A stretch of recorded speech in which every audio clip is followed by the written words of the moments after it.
Bueno, aquí seguimos con nuestro bloque internacional de nuestro programa semanal Proyecto Segunda República.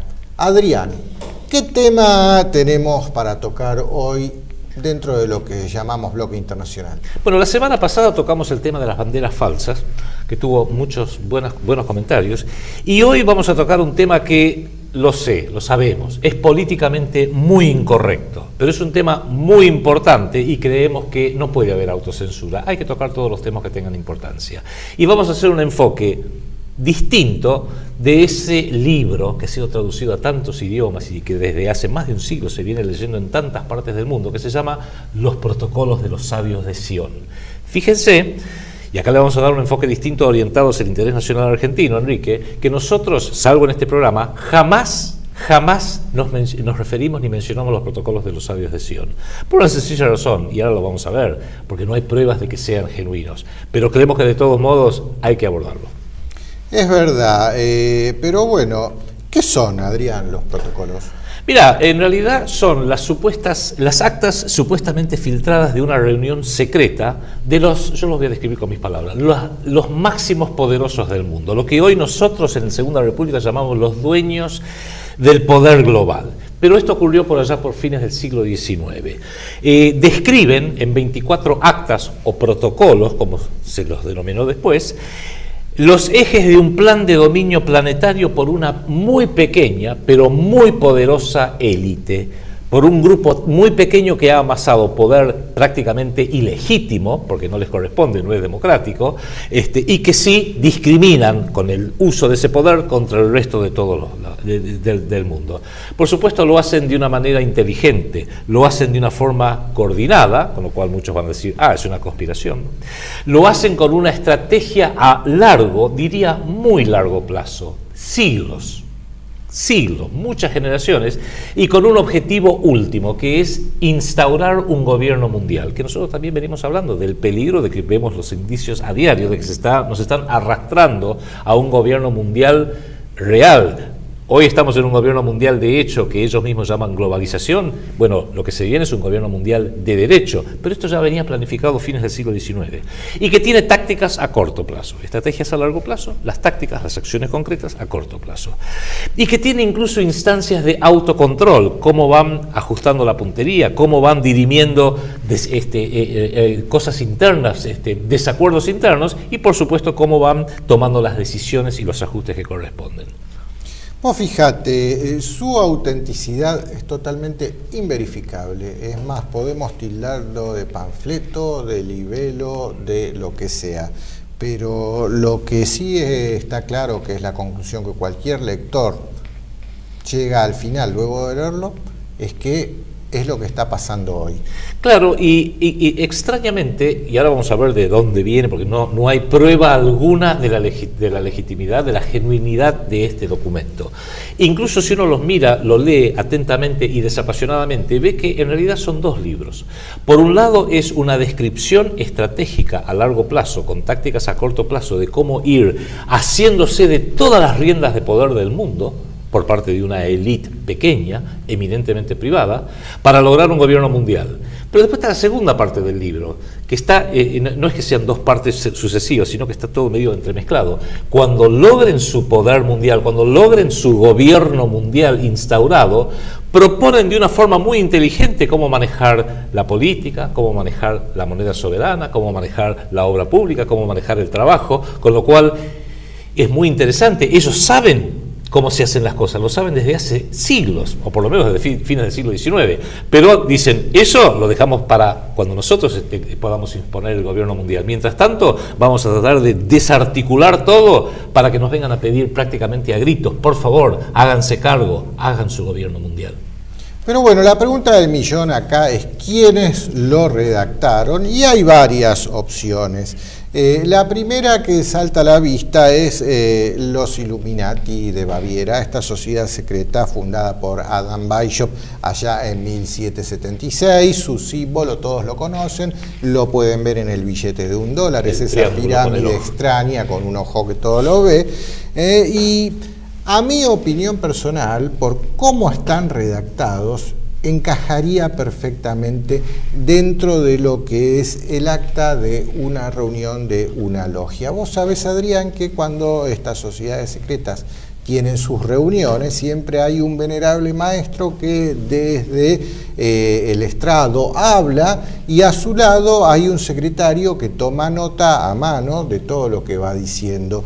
Y bueno, el venerable puede hablar más rápido de lo que el secretario tiene la capacidad de escribir, y por eso en la redacción misma de los protocolos se notan saltos de redacción, como que falta un pedazo, como que están hablando de una cosa y se corta, y después empiezan hablando totalmente de otra, como que el que escribía no alcanzó a notar, y eso se nota en varias partes de los protocolos. Hay varios saltos de esta naturaleza, y después, por ser actas de varias reuniones, no solo de una, tocan temas variados y vuelven sobre un tema y sobre otro en varias oportunidades de una manera muy desordenada, y eso es lo que, a mi entender, me lleva a la conclusión de que se trata de actas de reuniones de sociedades secretas en las cuales el secretario encargado de llevar las notas no tenía una mano muy veloz. Es verdad eso, Enrique, y eso explica la inconsistencia y la desprolijidad de los 24 actas, de los 24 protocolos estos. Sí, porque hasta hay un protocolo que falta entero, está el título y no está el protocolo. Tal cual. Entonces está claro. La otra posibilidad sería, bueno, las máximas instancias también, hablando de logias masónicas, pero ya hablando de la masonería inglesa, con el rito escocés o la francmasonería, eso sí, hablando siempre del grado 33. Que son hermanos los Illuminati y la masonería, pero sí, o puede ser una mezcla de ambas. Pero, exacto, eso nunca se sabe, porque casualmente, como son sociedades secretas, nosotros que estamos afuera no sabemos lo que hacen, ni quiénes son, ni cómo se agrupan. O sea que puede ser cualquier cosa de este lado de la posibilidad, que sería sociedades secretas. La tercera opción, que ha sido la piedra de escándalo, es que sean las actas, obviamente sacadas en forma clandestina, del primer congreso sionista presidido por Teodoro Herzl, el padre fundador del sionismo, que escribió el Estado judío, donde nombra a la República Argentina como un lugar potencial para instaurar un Estado judío, y que se llevaron a cabo entre el 20 y el 31 de agosto de 1897. Esa sería la tercera opción, que quizás es una de las que ahora vamos a describir en mayor detalle. Y la cuarta opción es que sean falsos, que sean una falsificación por la policía del zar, estamos hablando de 1896, 1897, o vas a saber, puede haber sido por la policía prusiana, una falsificación. Sin embargo, saltan a la fama mundial estos 24 protocolos cuando se publica una obra que se llamó El Anticristo como posibilidad inmediata de gobierno, de un monje ruso, Sergei Nilus, cuyo capítulo 12 se llama Los protocolos de los sabios de Sion. Pero aclaremos, Sergei Nilus, que obviamente fue uno de los primeros que tuvo estas actas, no recibió una carpeta que diga Protocolos de los sabios de Sion. Yo creo que este nombre, Protocolos de los sabios de Sion, se los da él.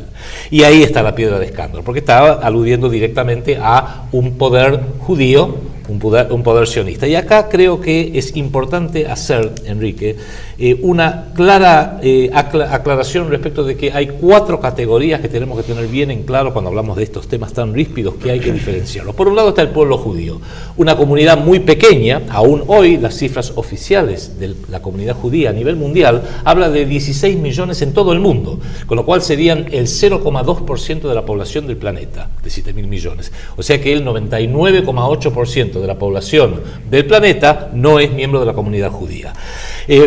La mayoría de la comunidad judía es, especialmente su dirigencia, es de origen ashkenazim. Usted sabe que están los sefardíes, que probablemente pueden reclamar una descendencia directa de los israelíes y los hebreos de la Biblia, y los ashkenazim, que en realidad es una tribu, los casaríes, que se convirtieron en masa en el siglo IX al judaísmo, y que no tienen una gota de sangre de los judíos originales, los israelitas originales de la Biblia. Esto lo explica muy bien Arthur Koestler, un escritor, un investigador judío, en La 13ª tribu, un libro que ha sido hasta piedra de escándalo, valga la reiteración, para la propia dirigencia. Convengamos que todo libro que se meta con estos temas es piedra del escándalo donde vaya, ¿no? La segunda categoría, la religión judía, que también tiene 3.000 años, se basa sobre sus libros sagrados, la Torá, el Talmud. El proyecto Segunda República, esto que lo decimos en forma enfática, se opone a todo tipo de discriminación por razones religiosas. Que en pleno siglo XXI alguien discrimina a otra persona por razones religiosas, o es un tarado total, o es absolutamente inadmisible, y nosotros lo rechazamos por completo. Máxime, la religión judía, que no es intrusiva y no es evangelizadora, no van golpeando puerta por puerta diciendo conviértase. Jamás un judío va a tratar de convertirlo, con lo cual un rechazo del judaísmo por la religión es un absurdo, es una idiotez total.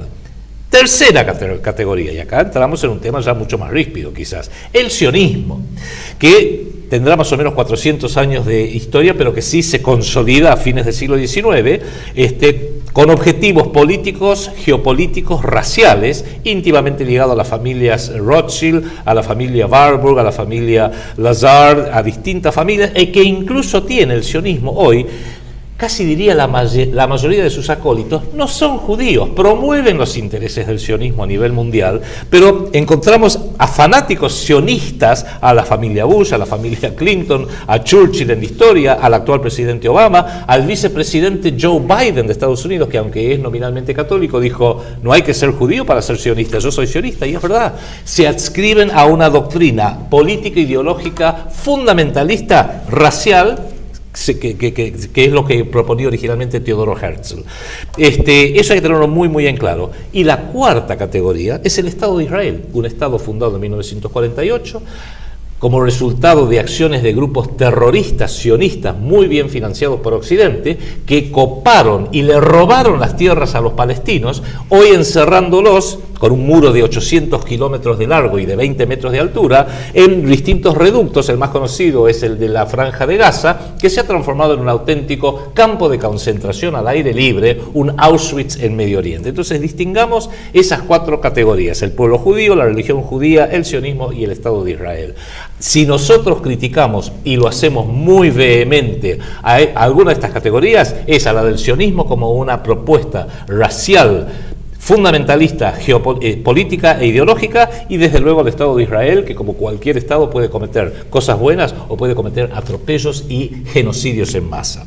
Pero bueno, recapitulando un poco, si supuestamente el origen de estos protocolos o quien los da a conocer es Sergei Nilus, que Sergei Nilus, lo poco que se sabe de él es que era un monje y que era un agente del zar, un espía, más no se sabe de él, pero lo que sí está claro, luego de leerlos desde el siglo XXI, es que este señor tenía la bola de cristal.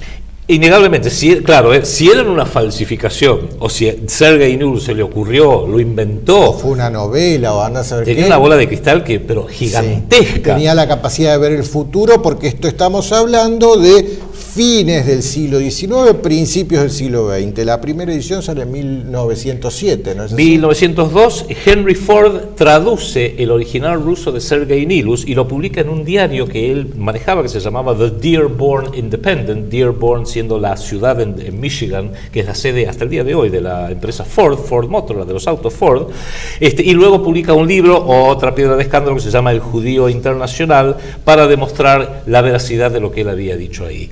Es real que no hay forma alguna de determinar quiénes lo redactaron, cómo fue hecho, ni nada por el estilo. Sí cobraron gran importancia luego de la Primera Guerra Mundial y muy especialmente luego de la Revolución Bolchevique, que muchos lo vieron como una suerte de prueba real y viviente de lo que estamos diciendo en este momento.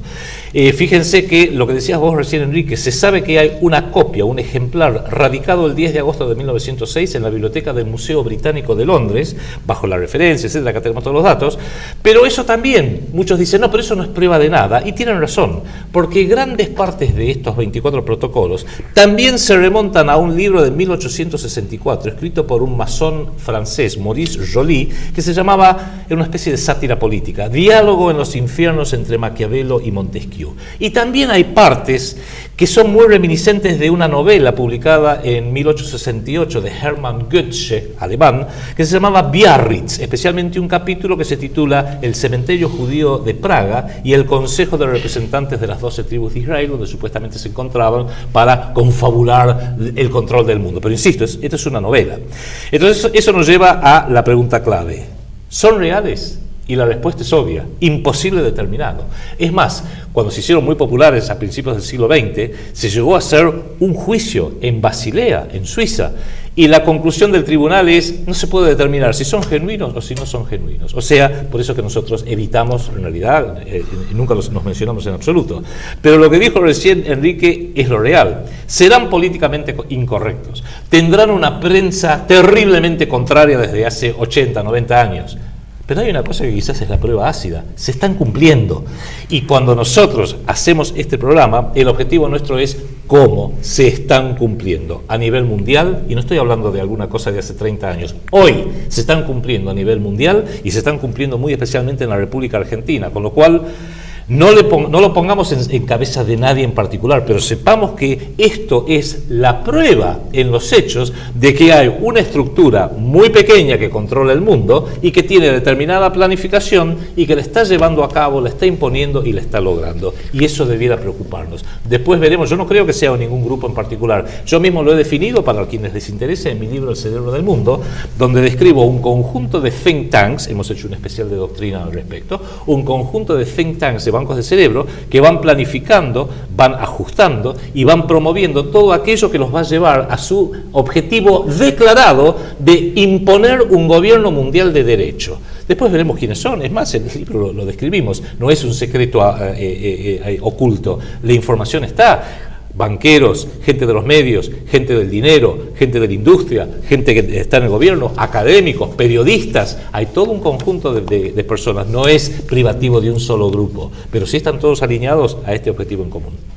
Pero bueno, Adrián, en concreto, ¿qué dicen estos protocolos? Sería lindo a lo mejor repasar algunos de los puntos. El libro es extenso, no lo podemos repasar todo, pero algunos que quizás te voy tirando algunas perlitas. Sí, sí. En nuestros días, el poder del oro ha reemplazado al poder de los gobiernos.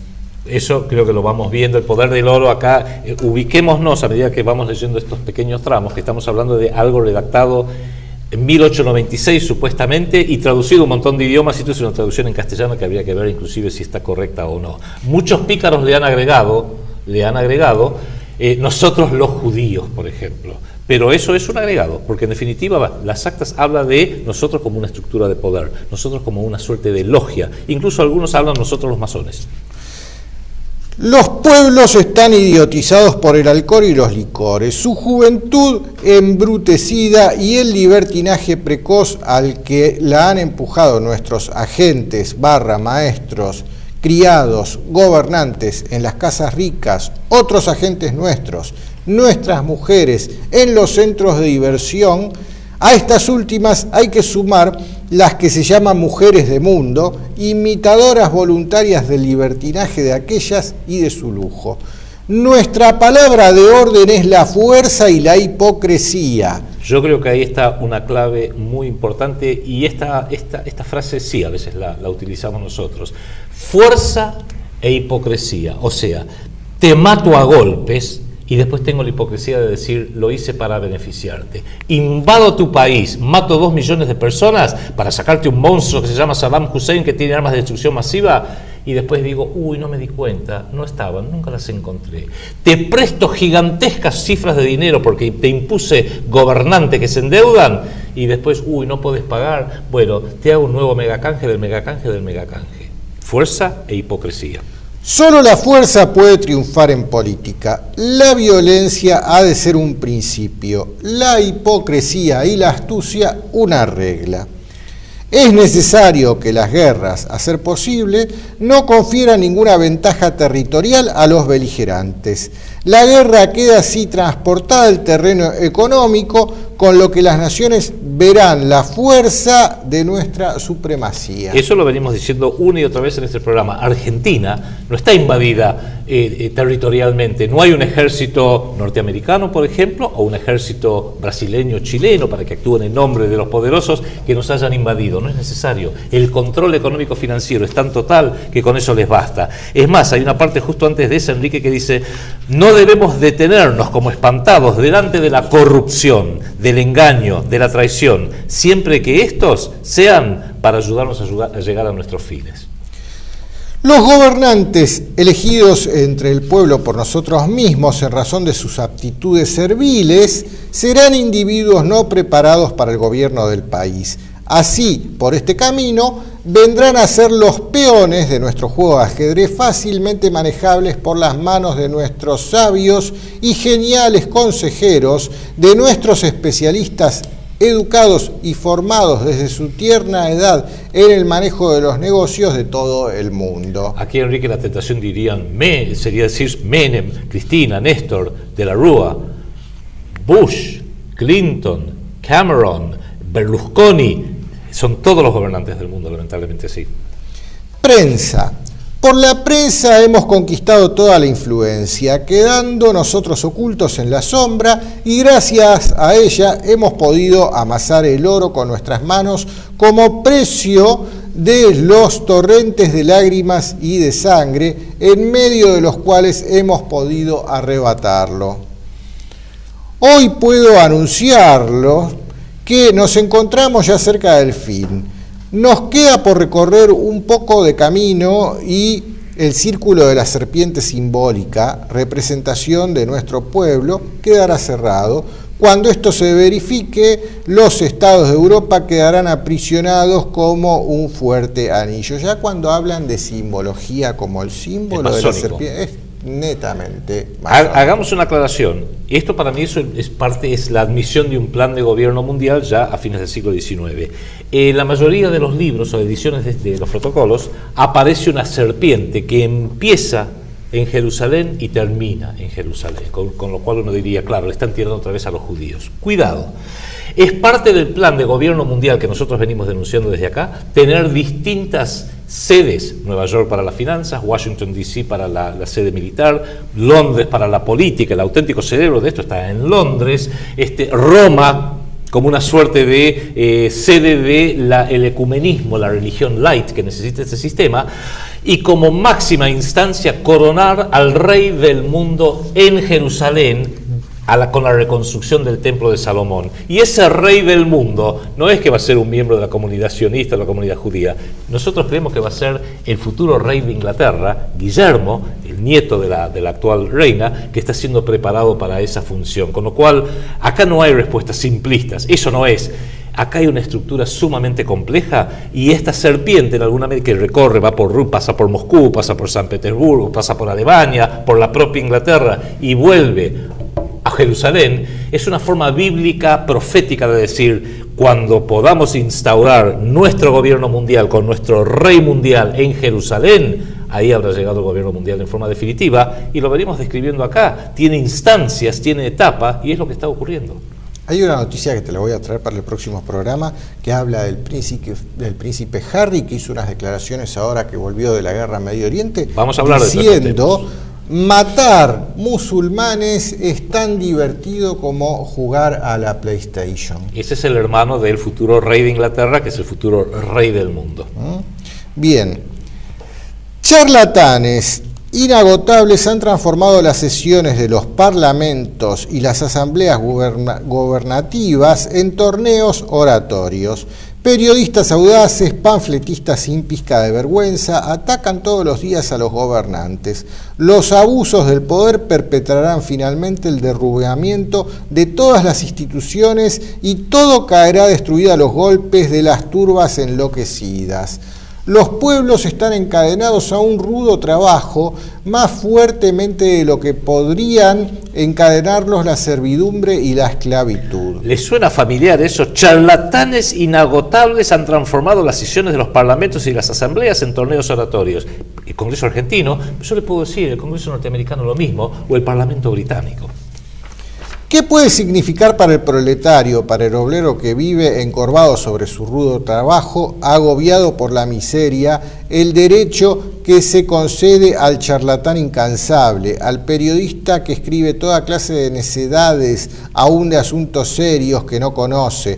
Desde el momento que el proletario no saca otra ventaja de la Constitución que las miserables migajas que dejamos caer de nuestra mesa como precio de un voto emitido conforme con nuestra consigna en fervor de nuestros agentes e intermediarios. Esto es la Argentina actual, es el kirchnerismo, esto es es el kirchnerismo descripto a la perfección, mientras que el pobre pueblo, sea clase media, trabaja para pagar impuestos, para mantener a toda esta lacra.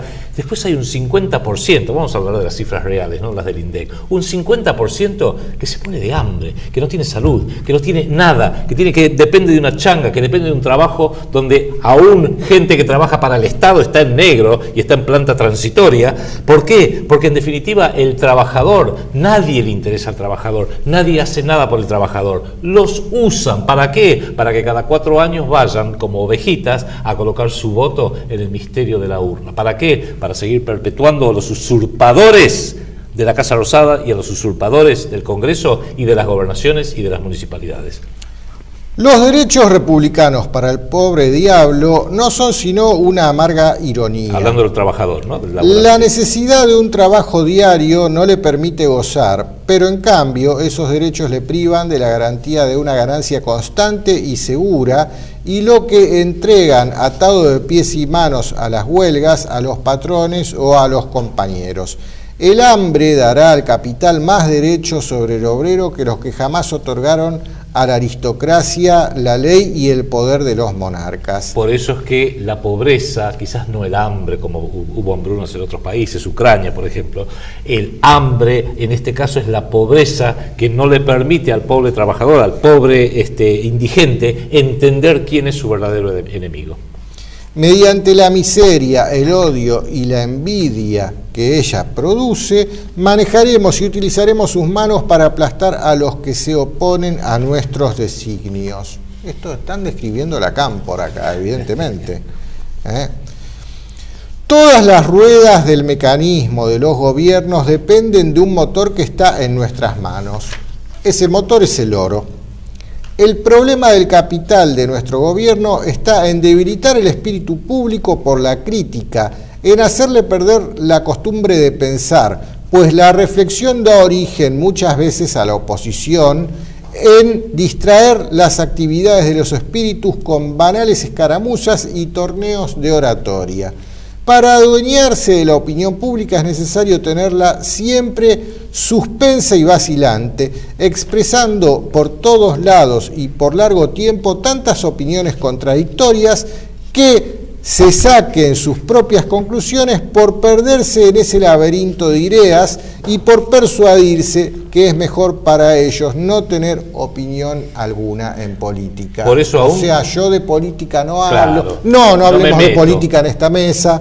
Por eso nosotros mismos le decimos, no crea ni en el gobierno, no crea en la oposición, no crea en lo que lee en los diarios, por más que diga La Nación o Clarín arriba, e incluso utilice al máximo su cerebro, no piense con el cerebro ajeno, aún todo lo que decimos nosotros, que le puede parecer a muchos atractivo, también verifíquelo, piénselo, sopéselo. Uno de los protocolos es muy interesante, esto lo voy a leer yo, Enrique.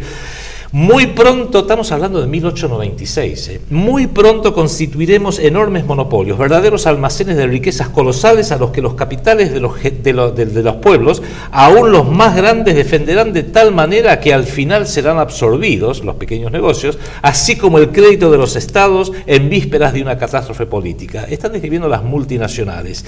Al mismo tiempo hay que proteger eficazmente el comercio y la industria, y más todavía la especulación, cuyo papel es servir de contrapeso a la industria, porque la industria crea y la especulación destruye. Sin la especulación, sigue diciendo, la industria aumentaría los capitales particulares, mejoraría la agricultura, liberaría las tierras de los gravámenes asignados por los préstamos de los bancos hipotecarios del crédito territorial. Esto le pasó a Henry Ford. Henry Ford, que fue el que publicó uno de los que publicó este libro, le querían imponer créditos para la Ford Motor Company y él dijo, yo no necesito créditos, yo con utilizar las propias utilidades financio el crecimiento de mi fábrica, no necesito endeudarme. Ford inventó la producción industrial en masa. Exactamente, la línea de montaje. Por eso, en definitiva, la familia Ford le terminaron quitando la empresa. Pero bueno, eso es otro cuento. Bueno, a uno le haremos ver nuestra fuerza por medio de los atentados.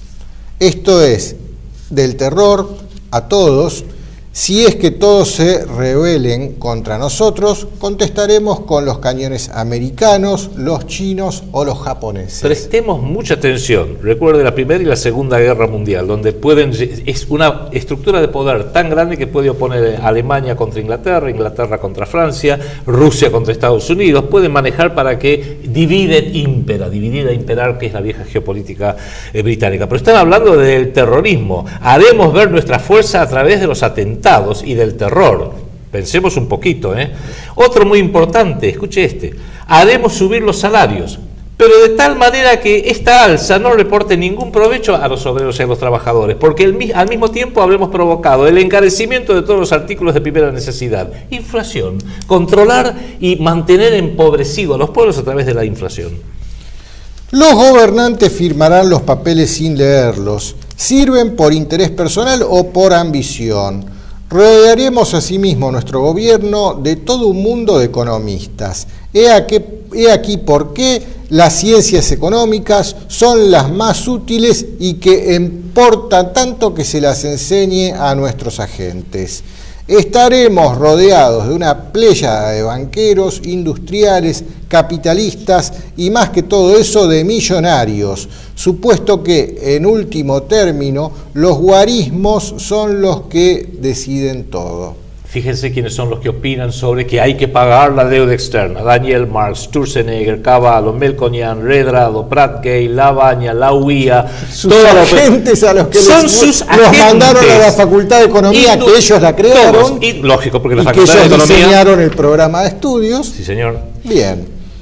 Nuestro supergobierno se halla en las condiciones extralegales en las que se ha convertido en llamar con una palabra demasiado enérgica: dictadura. Ojo, están diciendo cuando nuestro gobierno mundial sea finalmente instaurado, que todavía no llegó, hoy tenemos el gobierno mundial de hecho, globalización. Cuando hayan instaurado el gobierno mundial de derecho, te lo están anunciando desde hace 110 años como mínimo, va a ser una dictadura.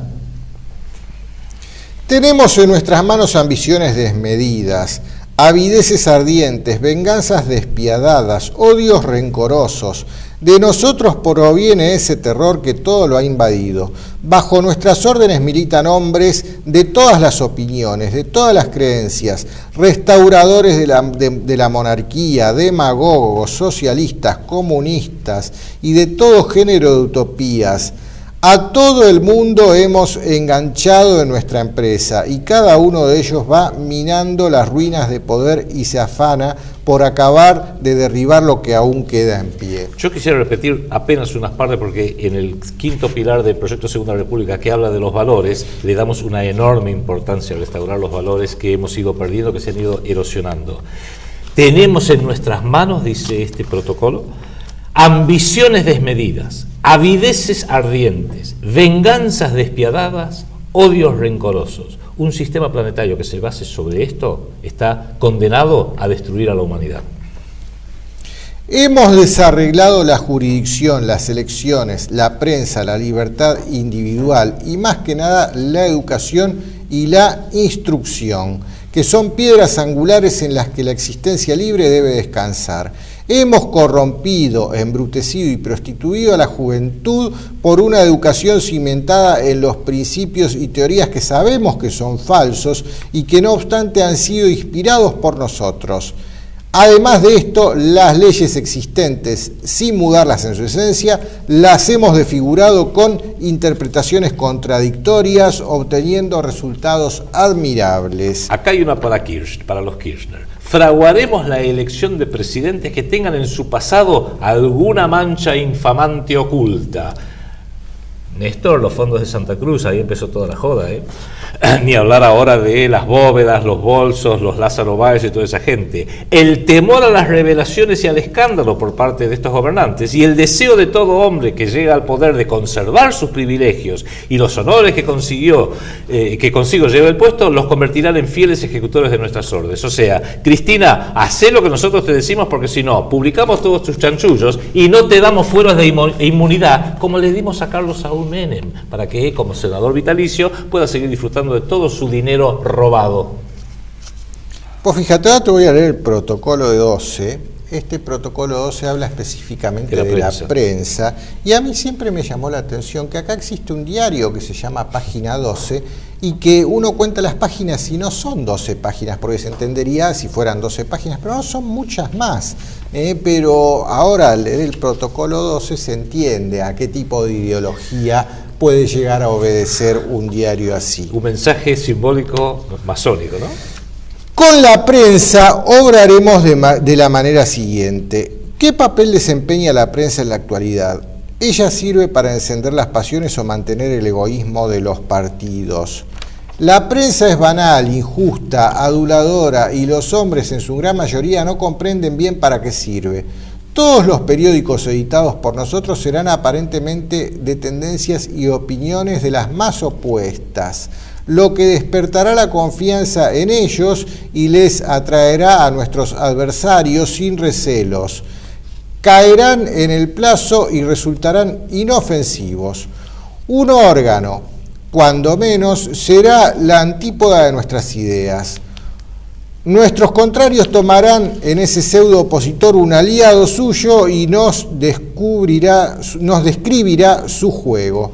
Representarán nuestros periódicos todas las tendencias, las aristocráticas unos, las republicanas otros, igualmente las revolucionarias y aún las anarquistas, pero esto naturalmente se entiende mientras esté en vigor la Constitución. Como el dios Vishnu de 100 manos, cada una de ellas acelerará el cambio de la sociedad.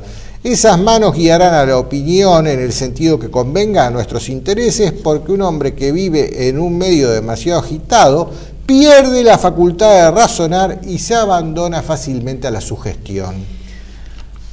Uno de los insiders, de los que estaban al tanto de todo esto, Vladimir Lenin, decía, una frase muy inteligente: hay que controlar la acción y la reacción. Como saben que cada acción política que se lleve va a generar una reacción, antes que esa reacción lo copen gente auténticamente identificada con el país, ellos ya arman un canal para viabilizarlo y o bien mandarlo a un camino muerto, a una calle sin salida, o directamente hacer que fracasen sus intentos. Pero bueno, acá ya a partir del protocolo 13 me llama la atención porque empiezan a describir cosas que son muy lógicas, sí, y que ellos saben cómo se deberían hacer las cosas, pero no lo hacen. Primero quieren crear el Esto caos. lo reservan para cuando ellos tengan su gobierno mundial. Lo reservan. Nos quedamos con poquito tiempo, pero leamos un par, creo que vale la pena. Progreso. No existe entre ellos uno solo que vea que tras esta palabra se oculta un error en todos los casos en que se trate de inventos materiales, pues la verdad es una y no sabe ni puede progresar. El progreso, como una idea falsa, sirve para oscurecer la verdad a fin de que nadie la conozca fuera de nosotros, los elegidos, los depositarios de la verdad. Mientras llega el tiempo de nuestra dominación, crearemos y multiplicaremos las logias masónicas en todos los países del mundo. Atraeremos a ellas a todos los que son y pueden ser agentes aptos. Estas logias formarán el principal centro de enseñanza y el medio de nuestra mejor influencia y difusión de nuestras actividades. Déjame, Enrique, en honor al tiempo, hay uno muy cortito que creo que vale la pena mencionar, porque imagínense, en el siglo XIX no podían prever los adelantos tecnológicos, por eso que suenan a veces medio torpes estas previsiones. Pero el protocolo 26 dice: el sistema de represión del pensamiento ya está en vigor en el método llamado enseñanza por medio de la imagen, que debe transformar a los pueblos en animales dóciles, que no piensen, que necesiten la representación por las imágenes para comprenderlas. Claro, en 1896 no se podía prever la televisión, high definition y 500 canales por cable. No, y la gente estupefacida con los teléfonos. Todos los evidentemente tenía la bola de cristal el que escribió esto. Está claro. Cerremos con un par que son para mensajes para Cristina, porque no me imagino de otra forma, que el protocolo 25 habla de lo siguiente: La emisión de moneda actualmente no está en general en proporción con el consumo por cabeza y no puede por lo mismo satisfacer las necesidades de los obreros. La emisión de la moneda debe estar en relación con el aumento de la población y es necesario que se tome en consideración a los niños que consumen y cuestan desde que nacen. Déjame hacerte un paréntesis acá. Esto es moneda soberana que venimos diciendo nosotros. Este párrafo, tal cual aparece en la traducción al español de los Protocolo 25. protocolos de los sabios de Sion, está textual, extraído del libro El orden económico natural de Silvio Gesell. Sí, sí. Y ese libro surgió más o menos en la misma época. O sea que estos señores que se reunieron para elaborar este plan de gobierno lo leyeron. Este párrafo especialmente es Silvio Gesell básico. Escuche esto, Kichilov, escuche esto todo el arco político y toda la prensa. Los empréstitos exteriores de un Estado son las sanguijuelas que nunca pueden ya despegarse del cuerpo del Estado y que están chupando si no caen por sí solas y si el Estado no las arroja radicalmente. Pero los Estados generales, lejos de arrancárselas, siguen aplicándoselas, aunque tengan que perecer a consecuencia de las sangrías voluntarias que estas sanguijuelas imponen. En realidad, ¿qué es por otra parte lo que representa un empréstito, especialmente si este viene del exterior? El empréstito, o sea un crédito, o sea deuda externa, es la emisión de letras de cambio del gobierno conteniendo una obligación a cierto interés proporcional para pagarla a futuro. Si es a 20 años se paga el doble, si es a 60 años se paga el triple. Por aquí se verá que bajo la forma de la deuda externa, el Estado toma hasta los últimos centavos del pobre, invirtiéndolos en pagar a los ricos extranjeros, pagadores seriales, de los que ha tomado prestado el dinero, en vez de ir acumulando las riquezas para sus necesidades.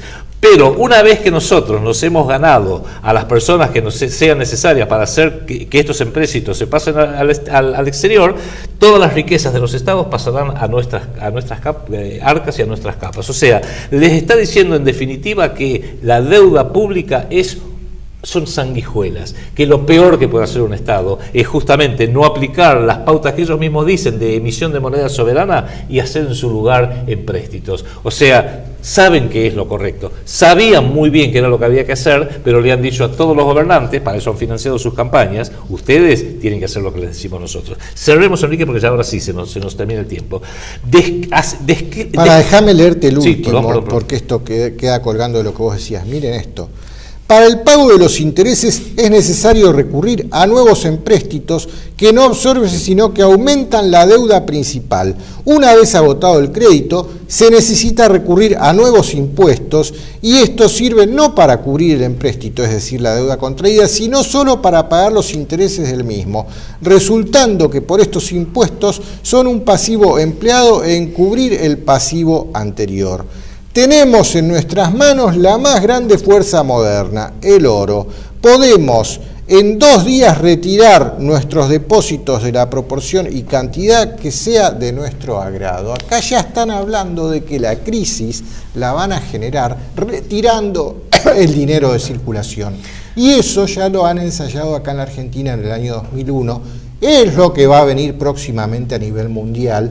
Ya hablamos en programas anteriores que existe la posibilidad de que la próxima crisis, el detonante, sea una imposibilidad en la entrega del oro físico, que cuando la gente vaya a buscar el oro que tiene depositado en los bancos, ese oro no exista, y es lo que le está pasando hoy a Alemania. No puede recuperar 650.000 millones de dólares en oro de Estados Unidos porque no se lo dan, y como Alemania es país derrotado, obviamente no está insistiendo. Entonces tienen en claro cuáles van a ser los disparadores de las crisis. Los puede uno leer entre líneas. Lo que acabas de leer vos, Enrique, que es el protocolo 21, para el pago de los intereses es necesario recurrir a nuevos empréstitos que no absorben sino que aumentan la deuda principal, es lo que viene declamando y diciendo una y otra vez en distintos medios nuestro asesor financiero económico, el licenciado Héctor Juliano, que estuvo con nosotros, que habla de la deuda como un sistema que está hecho de forma tal de que los estados nunca pueden dejar de ser de deuda.